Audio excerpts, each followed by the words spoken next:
એક પિતા કે છેલ્લા 10 વર્ષથી તે તેમની દીકરીની રાહ જોઈ રહ્યા છે। કાળજાના કટકા માટે તેમણે કપરી માનતા રાખી છે। કોણ છે પિતા અને તેમની વ્યથા શું છે, આવું જોઈએ।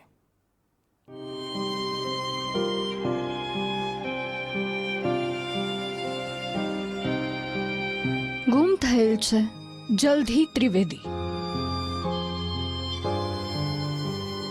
ક્યાંય પણ દેખાય તો આ નંબર પર સંપર્ક કરો। હાથમાં તસવીર લઈને બેસેલા આ એ બદનસીબ પિતા છે જે છેલ્લા 10 વર્ષથી પોતાની લાડકીને શોધી રહ્યા છે। દીકરી પરત નહીં આવે ત્યાં સુધી પિતાએ રાખી વાળ ન કાપવાની બાધા, ચંપલ અને રંગીન કપડાં નહીં પહેરવાની માનતા, પિતાના મનમાં વિશ્વાસ, દીકરીના પરત ફરવાની આશ।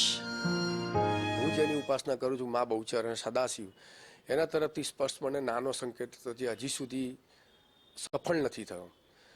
અને મારો તો એક જ કહેવું છે કે હું બ્રાહ્મણ કુળમાં જન્મેલો છું। મારી દીકરી કદાચ ઈશ્વરના ઘેર ગઈ છે તો પણ મને ખબર પડે કે ભાઈ આ જગ્યાએ એનું આવું છે, તો કમસે કમ એની પાછળનું દેવ કાર્ય અથવા જે શ્રાદ્ધ કર્મ છે મારા ધર્મ પ્રમાણે હું કરી શકું, અથવા હયાત છે તો ક્યાં છે તો હું એક પિતા તરીકે મારી બીજી બાકીની જે ફરજો છે હું પૂરી કરી શકું।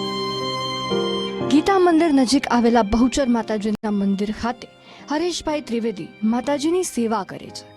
10 વર્ષ અગાઉ ગુમ થયેલી હરેશભાઈની દીકરી જલ્દીની આજ સુધી કોઈ ભાળ મળી નથી। 4 ઓક્ટોબર 2014ના દિવસે જલ્દી તેની મિત્ર નેહા સાથે મણિનગરમાં ટ્યુશન ક્લાસમાં ગઈ હતી। એ પછી તે ઘરે પરત ન ફરતા પિતાએ પોલીસને જાણ કરી હતી। ગુમ થયાના 4 દિવસ બાદ જલ્દી અને નેહા કાલુપુર રેલવે સ્ટેશને જોવા મળી હતી। એ જ દિવસે નેહા ઘરે પરત આવી ગઈ હતી, પરંતુ જલ્દીની કોઈ માહિતી મળી ન હતી। 2014માં ગુમ થયેલી જલ્દી વિશે 4 વર્ષ સુધી કોઈ માહિતી ન મળી, જેથી કોર્ટ દ્વારા કેસની તપાસ સીઆઈડી ક્રાઇમને સોંપાઈ। જલ્દીના ફોટો સાથે સીઆઈડી ક્રાઇમની ટીમે અમદાવાદ, દિલ્હી સહિત દેશના તમામ મોટા રેલવે સ્ટેશન પર ફોટા લગાવી તપાસ કરી।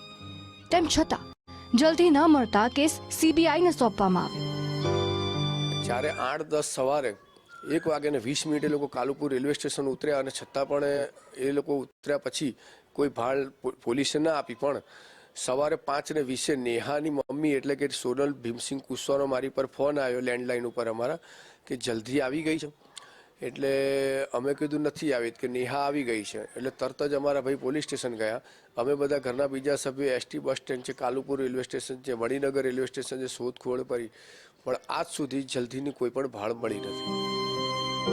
સીબીઆઈએ જલ્દીની માહિતી આપનારને 10 લાખનું ઇનામ આપવાની જાહેરાત કરી છે। કેસનો ક્લોઝર રિપોર્ટ ભરવાની તૈયારી હાથ ધરાઈ છે। દીકરીને રાહ જોતા પિતાની કેસ ચાલુ રાખવાની માંગ છે।